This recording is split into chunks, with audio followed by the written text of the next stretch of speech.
Shabbat Shalom. Parashat Dvarim, primeira parashá do quinto e último livro da Torá, se inicia com uma espécie de retrospectiva que Moshe faz sobre, especialmente em momentos onde o povo errou. De acordo com os comentaristas, essa é uma forma de honrar, enaltecer o povo pelo fato de ter errado, mas ter feito tshuvá, ter despertado na sua consciência e retornado à forma correta de agir. Assim, pôde seguir em frente. Interessante, um dos versículos trazidos a respeito da instituição de juízes no povo para julgar questões entre a pessoa e o seu semelhante, dizendo que eles deveriam julgar com justiça. Os cuidados quanto à forma de se buscar a justiça através de julgamentos são trazidos e é lembrada a importância desse cuidado, pois o juízo é para Deus. O Eterno está olhando. A onisciência, a onipresença e o grande juiz representa para nós sempre a figura do Eterno, a figura do Criador.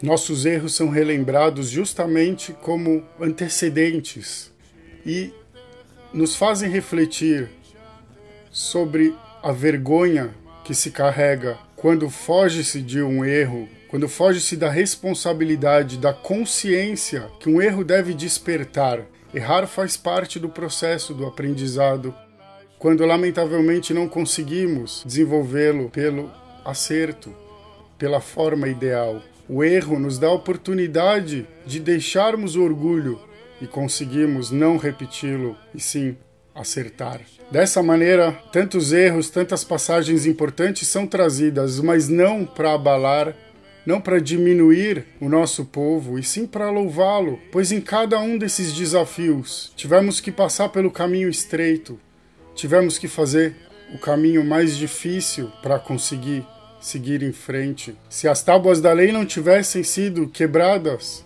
teríamos o estudo na nossa memória de forma mais fácil, de forma mais direta. As segundas tábuas da lei, não tendo sido escritas diretamente pelo Eterno, representam a necessidade do nosso esforço, do nosso envolvimento para adquirirmos a sabedoria, para contrairmos o conhecimento que a Torá nos transmite. Se não tivéssemos enviado os espiões, não teríamos que fazer quaisquer guerras, não teríamos que enfrentar maiores desafios, de acordo com os nossos sábios.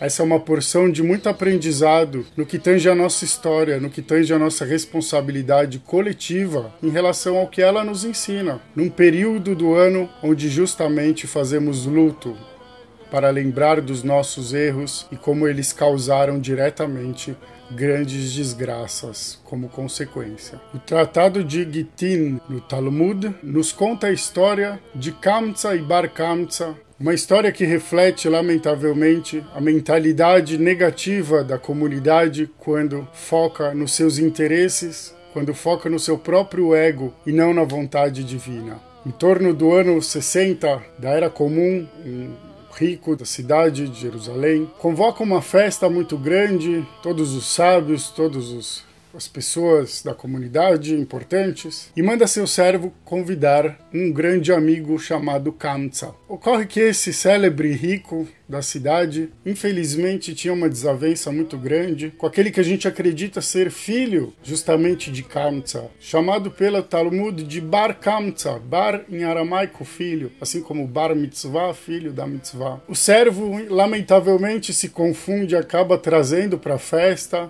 ninguém mais, ninguém menos do que Bar Kamtsa, que ficou surpreso com o convite e tentando julgar favoravelmente aquele que parecia ser seu adversário, aceitou o convite e seguiu junto com o servo. Quando adentram a festa, de imediato, o dono da festa se surpreende e vai até Bar Kamtsa e fala: o que você está fazendo aqui? Começa realmente aquela cena que lamentavelmente a gente conhece, uma humilhação pública. Bar Kamtsa ainda tenta, de forma humilde, negociar, falar: olha, deixa eu ficar aqui quietinho no meu canto, eu pago pela minha comida. E ele nega e ele vai ficando bravo até que de repente o próprio dono da festa pega Bar Kamtsa com as mãos e joga ele para fora, diante de todos os convidados, diante dos maiores sábios da cidade, que observam aquilo tudo sem nenhuma reação. Bar Kamsa, humilhado, sai de lá e lamentavelmente se acende no ódio e busca o Queisar romano para colocar uma intriga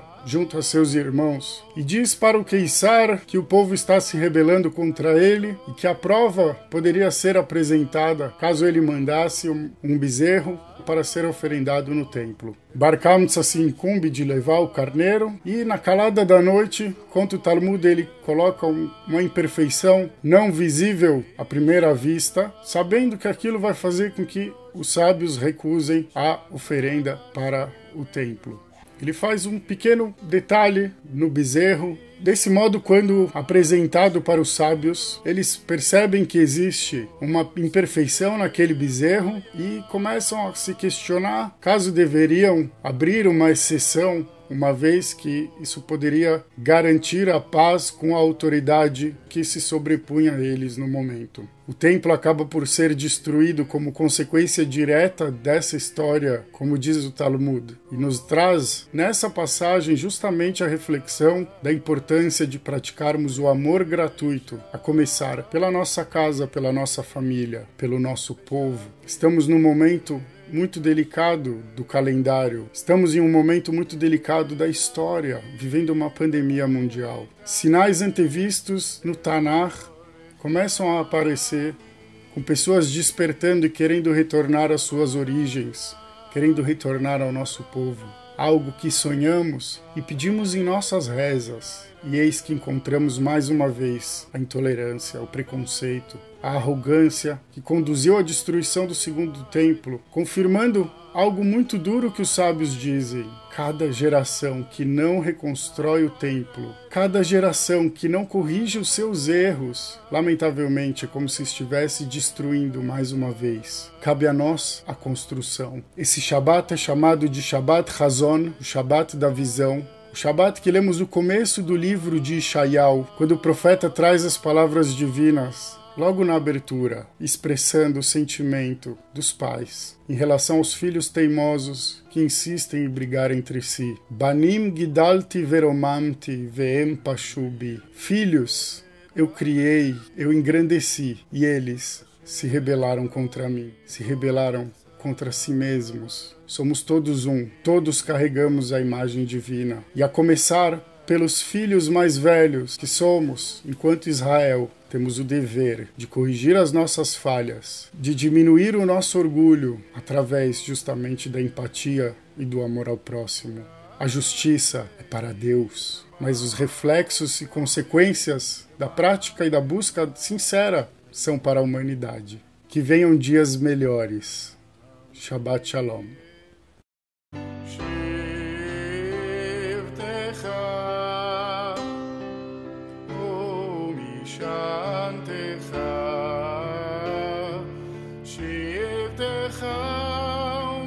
Shantecha, ema yenachamo.